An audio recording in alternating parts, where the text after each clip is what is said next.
तीन बहुएं और उनकी सास चंदमपुर के एक गांव में अन्नपूर्णा देवी नाम की एक समझदार और निर्दोष सास रहती थी। उनके तीन बहुएं थीं, रुक्मिनी, सुमान और प्रिया। सास का मन यह देखने में था कि कौन सी बहू घर को समझदरी और प्यार से संभालेगी, और इसलिए उन्होंने एक दिन उनका परीक्षा लेने का सोचा।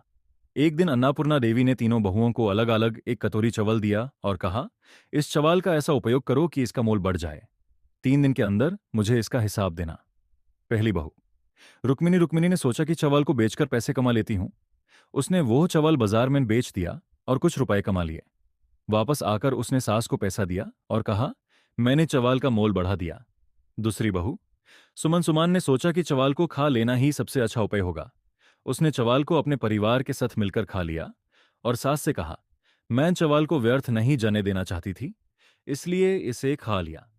तीसरी बहू प्रिया ने सोचा कि चावल का मोल तभी बढ़ेगा जब इसका कोई नया उपयोग हो। उसने चावल के दाने एक मिट्टी की गमला में बोया और 3 दिन तक पानी और ध्यान दिया। जब 3 दिन बाद उसमें छोटी छोटी हरी हरी अंकुरें निकली, तो वो गमला सास के पास ले गई और कहा, ये देखिए माँ जी, आपके दिए चावल से मैंने नए पौधे उगाए हैं जो आगे और अनाज देंगे।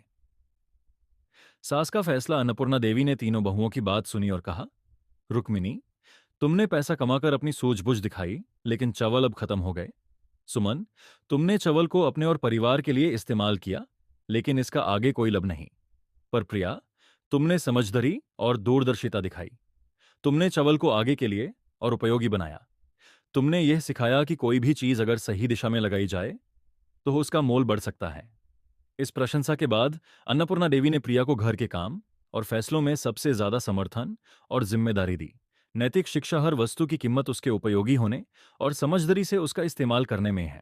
कोई भी चीज व्यर्थ नहीं होती, बस जरूरत होती है सूझबूझ और दूरदर्शिता की।